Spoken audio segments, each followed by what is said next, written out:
Praise the lord. Marks వార్త 10వ అధ్యాయం 45వ వచనం.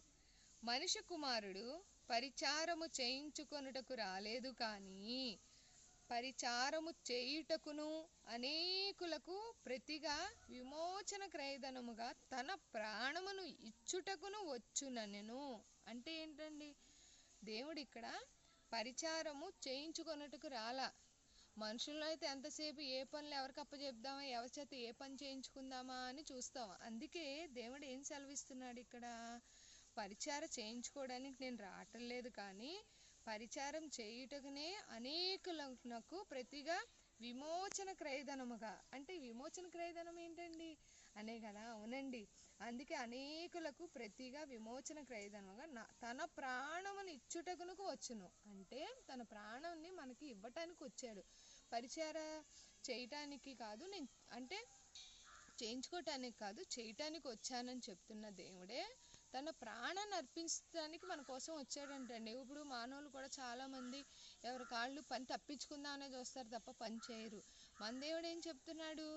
అసలు నేను పని చేయటానికి వచ్చాను, కానీ మీతో చేయించుకోవడానికి రాలేదు. మీ ప్రాణం కాపాడుకోవడం కోసం నా ప్రాణాన్ని ఇవ్వటానికి వచ్చానని చెప్తున్నాడు.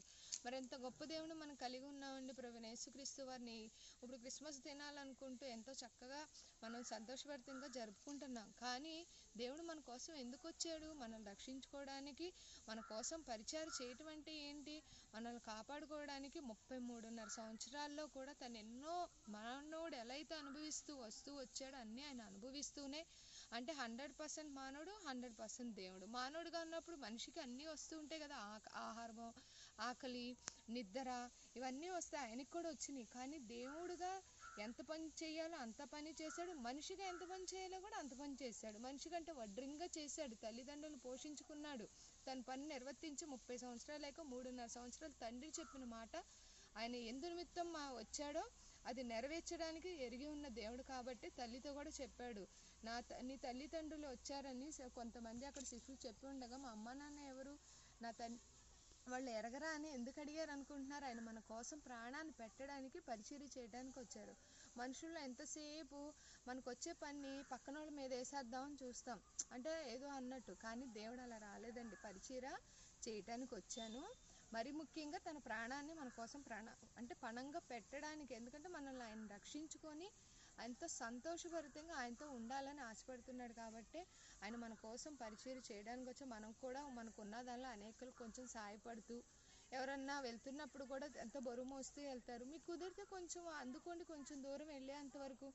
అదేవిధంగా మనం ఏదైనా సరే ఆఫీస్లో చేస్తూ ఉంటారు, వాళ్ళు వీళ్ళు ఫ్రెండ్స్గా ఉంటారు, కొంచెం సాయం చేస్తే తప్పులేదు కదా.